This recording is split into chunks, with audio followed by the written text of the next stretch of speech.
members of the Worldwide Museum Society. While I wish we were coming together under better circumstances, as the director of the British Museum, I gather us all to discuss these impediment times of crisis. The invitees of this dinner represent some of the finest museums in the world, places of real culture like the Louvre and Metropolitan Museum of Art, and of course the British Museum. But as we dedicate our lives to preservation of history, there are some that attempt to tear it away. They claim that we stole or illegally obtained our precious artifacts and seek to strip us and the public of our true culture. But I'm getting ahead of myself. I hope you've all enjoyed your delicious traditional British meal, tikka masala, boboji, and poutine with a civilized twist. Britain has truly curated the best cuisine throughout our international diplomacy over the past few hundred years.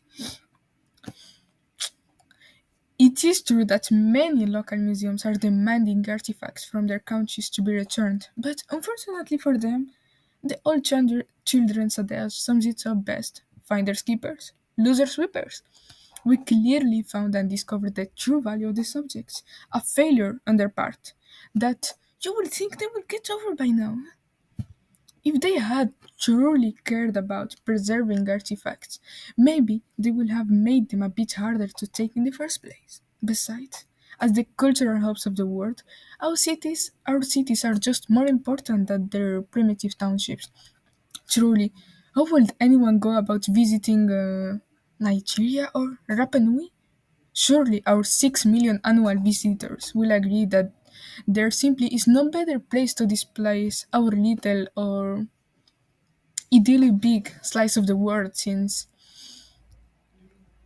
1835, we have been challenging formal complaints to return notable works like the Elgin marbles, taken of the Pantheon, or the Rosetta Stone from Egypt, and so on and so forth. But these winners genuinely think that they have a right to the artifacts in these hallowed halls. But as a director of this fine institution, I pledge that I will not be repatriating so much as a pebble. And today, we have put together 3 tips so that you can ensure the same is true of your museum's artifacts. So, to start off with, our first step is to remember that preservation means proprietorship. If you're restoring, preserving, or conducting active research on an artifact, their little claims become publicly unpalatable. The active involvement in research and restoration acts as a safeguard against any potential deterioration or damage that might occur if the artifacts were to be regulated. Restoration's work requires specialized facilities and controlled environments. Transporting artifacts during restoration poses a threat to their structural integrity, as changes in the climate and exposure to external elements can compromise the delicate state of the artifact. So, in summary, the intricacies of restoration and the vulnerability of artifacts in transit make it impractical to consider sending themselves elsewhere. So, if an artifact is being demanded, make sure it's being restored indefinitely. We've been dusting off the Rosetta Stones and cataloging other artifacts for years without any problem.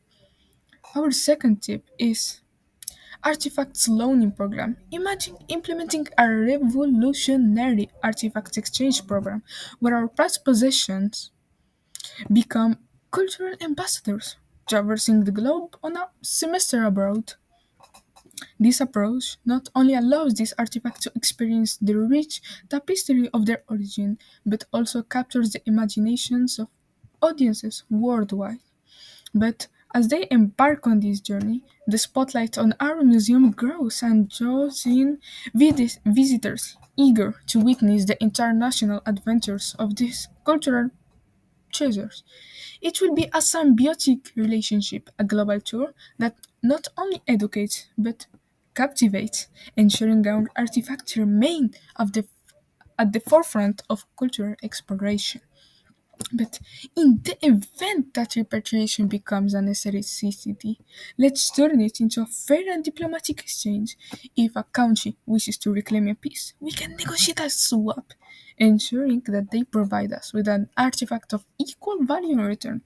This approach transforms the process into a mutually beneficial transaction, preserving the balance of our collection while fostering a positive relationship with the countries of origin. It is a win-win scenario that demonstrates our commitment to fairness and cooperation on the global stage. And the last and most important tip, find loopholes. To never have to worry about any of this, you need to be intelligent and find loopholes.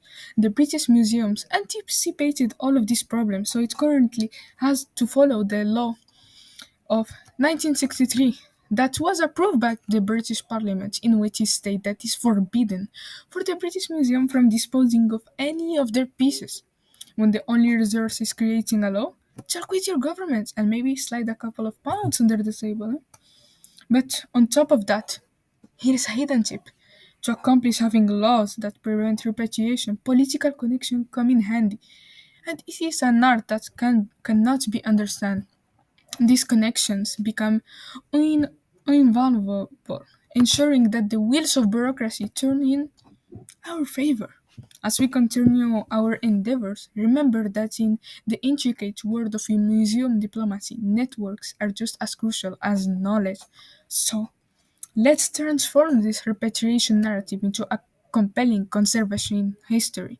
Our mission, it is not about losing pieces, it's about actively preserving them by placing them in environments where they can thrive within the walls of our museums. So, let's raise a toast to the Society of Museums Worldwide and the exciting future that awaits us, always finding innovative ways to preserve and share our rich human history.